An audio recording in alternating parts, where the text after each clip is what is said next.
नमस्कार, मी प्रल्हाद सोनवणे. आपण पाहतात ओमसाई न्यूज. जामनेर तालुका युवक काँग्रेसच्या वतीने राष्ट्रपिता महात्मा गांधी, देशाचे दुसरे पंतप्रधान स्वर्गीय लालबहादूर शास्त्री यांच्या जयंतीदिनी काँग्रेसच्या नेत्या सौ ज्योत्स्ना विसपुते, शंकर राजपूत, अशफाक पटेल, दीपक राजपूत यांनी अभिवादन करून शेतकरी व कामगार विरोधी कायद्याच्या निषेधार्थ घोषणा देत हातसर येथे अत्याचारग्रस्त मयत मुलीच्या कुटुंबाला भेट देण्यासाठी जाणाऱ्या माजी अध्यक्ष काँग्रेसचे नेते राहुल गांधी यांना धक्काबुक्की करीत खाली पाडल्याने यूपी सरकार व केंद्र सरकारचा निषेध करीत तहसीलदार मान्य अरुण शेवाडे यांना निवेदन देण्यात आले. यावेळी युवक काँग्रेसचे दीपक राजपूत, सौ ज्योत्स्ना विसपुते, शंकर राजपूत, अशफाक पटेल, विजय तव्वर यांच्यासह पदाधिकारी कार्यकर्ते उपस्थित होते.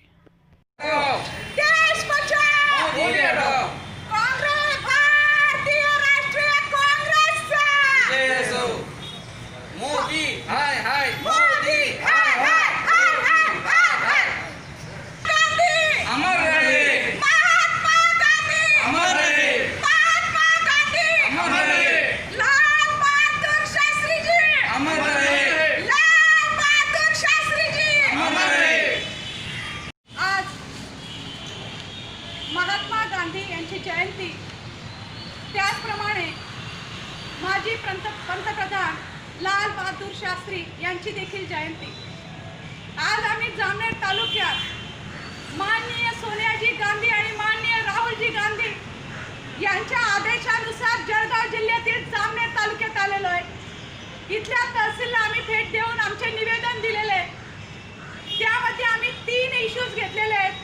आमचे 3 मागण्या आहेत आणि काही प्रमाणात निषेध देखील आहे. पहिली मागणी आहे की ज्या दिवशी आदरणीय राहुलजी गांधींनी ट्वीट केलं होतं, कृषक कानून हमारे किसानों के लिए मौत की सजा है, ज्या दिवशी त्यांनी असं ट्वीट केलं त्या दिवशी घोषणा दिली, जय जवान जय किसान. कारण आता आम्ही स्वातंत्र्य मिळवलं, स्वातंत्र्याची फळं आम्ही चाखत आहोत, पण त्याच वेळी आमच्या शेतकरी राजाचं यांनी स्वातंत्र्य हिरावून घेतलेलं आहे. आणि पावसाळी अधिवेशनामध्ये संसदेमध्ये सप्टेंबर 2020 ला जे कृषी विधेयक 2020चं बिल दिलं, त्याला आम्ही संपूर्ण भारताचा भारतीय राष्ट्रीय काँग्रेस आणि आमचे शेतकरी बंधू म्हणतायत, शेतकरी भगिनी म्हणतायत, काळा कायदा आहे आमच्यासाठी. माननीय पंतप्रधानजी, आपण आत्मनिर्भर भारताची भाषा करतात, परंतु आमच्या या आत्म्याला, आमच्या देशाच्या आत्म्याला आपण गुलाम आणि परावलंबी बनण्याचं षडयंत्र रचतात. याच्यामध्ये 3 कायदे केले, ते मी प्रमुख सांगत नाही, परंतु पहिल्यांदा आहे तो म्हणजे एक देश एक बाजार हटवला पाहिजे. कारण आमचा शेतकरी याच्यामुळे उद्योगपतींच्या हातात जाणार आहे. दुसरा आहे कॉन्ट्रॅक्ट फार्मिंग, की ज्याच्यामध्ये प्रामुख्याने शेतकऱ्यांना करारामध्ये गुंतवून पुन्हा उद्योगपतींचं भलं करणारा. तिसरा आहे जीवनावश्यक वस्तूंशी निगडीत, जर उद्योगपतींना हाताशी घेऊन देशामध्ये जर तुम्हाला वातावरण अस्वस्थ करायचं असेल, आर्थिक दृष्ट्या देशाला कमकुवत करायचं असेल, भरपूर महागाई वाढवायची असेल, म्हणून आपण हे कायदे घेत आहात. आमच्या काँग्रेसच्या ऑल इंडियाच्या अध्यक्ष माननीय सोनियाजी गांधी, प्रदेशाध्यक्ष माननीय बाळासाहेब थोरात यांच्या आदेशानुसार आज आम्ही इथे आंदोलन करीत आहोत. आणि हा काळा कायदा, काळा कायदा हाय हाय, काळा कायदा हाय हाय, काळा कायदा हाय हाय, यापुढे आम्ही हा कायदा होऊ देणार नाही, मुळासकट उकळून काढणार आहोत. दुसऱ्या गोष्टीसाठी आज आम्ही आलेलो आहे ते म्हणजे हातसरची घटना.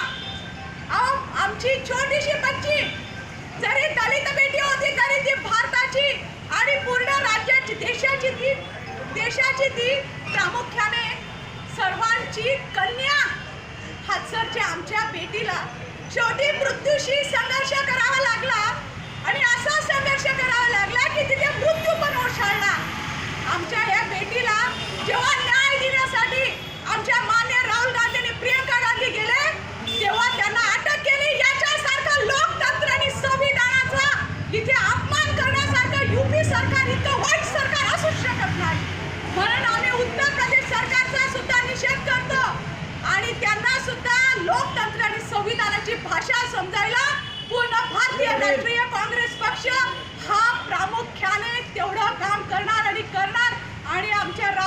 गांधींना, प्रियंका गांधींना जी अटक झाली काल, त्याचा देखील आम्ही निषेध करतो. तिसरं आहे ते म्हणजे मजदूर बचाव दिन आज आहे. जेव्हा अतिशय वाईट कायदा केला. कोणता कायदा? की जे लोक कायमस्वरूपी आहे कारखान्यांमध्ये त्यांना कंत्राटी करा, का तर त्यांचा कामाचा दर्जा वाढेल. तुम्हाला पूर्ण देशाला गुलाम बनवायचं, हे आजपर्यंत चाललं, येणाऱ्या दिवसात चालणार नाही. कारण पूर्ण देश रस्त्यावर उतरलेला आहे, पूर्ण देश न्याय मागतोय. आणि हा जेव्हा पूर्ण देश न्याय मागतो तेव्हा लोकशाही आहे. डॉक्टर बाबासाहेब आंबेडकर, शाहू फुले आणि त्याचप्रमाणे महात्मा गांधींच्या विचारांनी चालणारा हा देश आहे. आणि त्यामुळे शिवाजी महाराजांची ही भूमी आहे. त्यामुळे ही जी हुकुमशाही चाललेली आहे, ही हुकुमशाही भारताची जनता खूप दिवस सहन करणार नाही. आणि त्यामुळे माननीय पंतप्रधानांनी स्वतःला लोकतंत्र आणि संविधान या गोष्टी जनतेला मन की बात मधून शिकवण्यापेक्षा लोकांची दिल की बात आधी ऐका, म्हणजे त्या पद्धतीने भारतात कमीत कमी सुरक्षित तरी पाहिजे. हाथरसच्या बेटीचं जे झालं, किती भयानक होतं ते कृत्य. त्या कृत्याचं कुणीही समर्थन करू शकत नाही. परंतु वाईट वाटतं की त्या मुलीचं प्रेम सुद्धा सख्या माय बापाला पाहायला मिळालं नाही. जर त्यांचं राज्य उत्तर प्रदेशाचं त्यांच्या हातात नसेल, प्रणाली हातात नसेल, तर योगी आदित्यनाथ आधी राजीनामा द्या. हे राजीनामा द्यावाच लागणार. आणि ते तिथली जनता नाही दिला तर तिथली जनता न्याय नक्की मागणार. जय हिंद, जय भारत. गांधी जयंती और लाल बहादुर शास्त्री जयंती है. राष्ट्रपिता महात्मा गांधी के विचारों का ये देश है और उनके विचारों ही से ये देश बना है. उन्हीं के विचारों पर हम सबको जो है तो एतबार है और इसी को लेकर के हम इस देश की नई और पुरानी पीढ़ी सभी इसके ऊपर जो है तो बिलीव करके इस देश को चलाना चाहते हैं और वैसा ही हमारा संविधान, हमारे देश को हम बनाना चाहते हैं. इसी के साथ में आज लाल बहादुर शास्त्री जी को श्रद्धांजलि अर्पित करते हुए हम ये याद करना चाहते हैं कि जय जवान जय किसान ये नारा लाल बहादुर शास्त्री जी ही ने दिया था. किस लिए दिया था? वो हमारे किसान ही को जो है इस देश की असल संपत्ति, हमारे किसान ही को इस देश का असल मालिक समझते थे. और उसी किसान को आज कमज़ोर करने की जो कोशिश है और उसको गुलाम बनाने की जो कोशिश केंद्र सरकार ने की है, हम उसका निषेध करते हैं.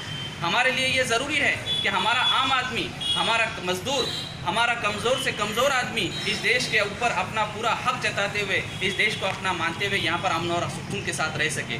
लेकिन जब से ये सरकार आई है, ये सरकार इस देश के लिए एक अभिशाप होकर के साबित हुई है. इस देश की जनता ने इनको 303 सीटें जो दे करके पूरी तरीके से लोकसभा के अंदर आत्मनिर्भर किया. लेकिन इन्होंने इस आत्मनिर्भरता का फल ऐसा दिया कि इन्होंने इसी जनता को जो है तो पूरी तरीके से कमज़ोर और मजबूर करने का और गुलाम करने का काम किया और सिर्फ चंद उद्योगपतियों के हाथ में इस देश की पूरी बागडोर को देने की कोशिश कर रहे हैं. किसान आंदोलन इसलिए पूरे देश में चल रहे हैं क्योंकि किसान समझते हैं कि हमें जिस तरीके से देश के अंदर कमज़ोर करके और इनके पूंजीपति दोस्तों के गुलाम बना करके और मजबूर बना करके और अपनी ही ज़मीनों पर अजनबी बना करके अपने ही मुल्क में गैर मुल्की बना करके अपने ही मुल्क के गुलाम बना करके बनाने की कोशिश की जा रही है, उसको सरकार मानती नहीं, उसको सरकार कबूल नहीं करती. किसान चाहते हैं, हम चाहते हैं कि सरकार इस चीज़ को अपने सारे जो है तो सारे धोरणों के अंदर लेकर आए और उसको पूरी तरीके से जो है तो किसानों को आज़ाद करके और किसानों को जो है तो आत्मनिर्भर करने के लिए, उनको खुशहाल करने के लिए, उनको उनके मेहनत का फल देने की कोशिश करने के लिए ऐसे कानून बनाए. जो कानून उन्होंने बनाए हैं उन कानून में रद्दबदल करके उसको ऐसे पैरामीटर में लाना ज़रूरी है जिससे किसानों का नुकसान होने वाला जो है उस नुकसान को बचाया जा सके. तीसरी चीज़, आज मजदूर दिवस है. मजदूर दिवस पर जो सरकार ने जो श्रम के कानून बदले हैं वो कानून पूरी तरीके से मजदूरों को भी जो है तो आत्मनिर्भर के नाम पर घर से बाहर करके और इनको जंगलों में रहने पर मजबूर करने वाले हैं. इनको जो है तो नौकरियां छोड़ करके गुलामी करने पर मजबूर करने वाले हैं. इनको जो है तो पूरी तरीके से इनके फ्यूचर को बर्बाद करने वाले और आने वाली नस्लों को पूरी तरीके से जो है तो बेकार करने वाले हैं. इससे क्या होगा? इससे देश में बेकारी बढ़ेगी, इससे देश में जो है तो अस्वस्थता बढ़ेगी और अस्वस्थता इस देश को सिविल वॉर की तरफ ले जाने के लिए इस RSS और BJP को जो है तो पूरी तरीके से पूरक है और इसी को ये लोग इसी एजेंडे को लेकर के चल रहे हैं और इसी तरीके से जो है तो देश को बर्बाद करने के काम कर रहे हैं. इसीलिए हम देश की जो है तो केंद्र सरकार इसको पूरी तरीके से जो है तो हम वार्न करना चाहते हैं कि सरकार अपने आप में आ जाए और जनता की भलाई के लिए काम करना शुरू करे. तीसरी सबसे जो है तो भयावह जो हाथरस के अंदर हुआ, एक लड़की के साथ में सामूहिक बलात्कार होने के बाद उसको कत्ल कर दिया गया और उसको जिस तरीके से यूपी प्रशासन पूरी तरीके से उसके हत्यारों को और उसके बलात्कारियों को सपोर्ट करने के लिए उन्होंने आधी रात में जिस तरीके से उसकी लाश को जला दिया, उसके घर वालों को जो है तो उसको आखिरी रसूमात पूरा करने के लिए आगे नहीं आने दिया और हिंदू रीति रिवाज के खिलाफ जाकर के इस रामराज्य लाने के बहाना करने वाली सरकार ने जिस तरीके से हिंदू धर्म का भी अपमान किया, हिंदू धर्म की बेटी का अपमान किया, इस देश की बेटी का अपमान किया, हम उसका भी निषेध करते हैं। और महामहिम राष्ट्रपति से हम चाहते हैं कि वो फ़ौरन वहाँ पर राष्ट्रपति राजवट लगा करके और वहाँ पर लॉ एंड ऑर्डर की सिचुएशन को कंट्रोल करें। Thank you. 2 October Mahatma Gandhi Jayanti निमित्त आमच्या महाराष्ट्र भारताचे माजी पंतप्रधान लाल बहादूर शास्त्री यांची पण जयंती असल्यामुळे आणि आम्ही या भारतीय राष्ट्रीय काँग्रेसच्या वतीने आज जो कार्यक्रम घेतला आणि जे देशामध्ये आज आदित्यनाथ सरकार ज्या सरकारने आमचे नेते राष्ट्रीय नेते राहुलजी गांधी यांच्यावर जो अन्याय केला, अन्याय हा इतका भयंकर अन्याय आहे की बा हुकुमशाहीसारखं चाललेले कारभार याचा पहिले मी निषेध करतो।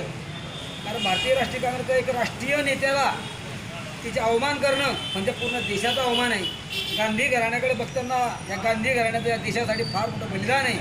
बलिदान होत असताना या नेत्यावर जेवढा अन्याय केला तो नेत्यावर नाही तर काँग्रेस पक्षाचा लहानात लहान कार्यकर्ता असो किंवा मोठ्यातला मोठा नेता असो हा त्याची एक अपमानात बाब आहे आणि भारतात अतिशय अपमानाची गोष्ट झालेली आहे। या गोष्टी निषेध आमचा काँग्रेसतर्फे निषेध आहे आणि जो मोदींनी जो आता कायदा लागू केला भारतातल्या शेतकऱ्यांसाठी अतिशय दुःखाची बाब आहे, काळीमा फासणारी बाब आहे की शेतकऱ्यांच्या विरोधात निर्णय घेतात। तो निर्णय त्यांनी मागे नाही घेतला, ते घ्यावा त्यासाठी आम्ही आज मोर्चा काढला आणि निवेदन दिलं। आम्ही काँग्रेसच्या वतीने आणि भारतातले जेवढेही शेतकरी असेल त्यांच्या वतीने व नागरिकांच्या वतीने त्यांना विनंती करतोय की तुम्ही जो कायदा लागू केला तो मागे घ्यावा, एवढी आमची त्यांना विनंती करतो आणि निवेदन तहसीलदार साहेबांना निवेदन दिलं। भारतीय राष्ट्रीय काँग्रेस जामनेर तालुका युवक काँग्रेस असेल, राष्ट्रीय काँग्रेस असेल यांच्या वतीने हे निवेदन देऊन आज आम्ही इथे साहेबांना थांबतोय, निषेध व्यक्त करतोय।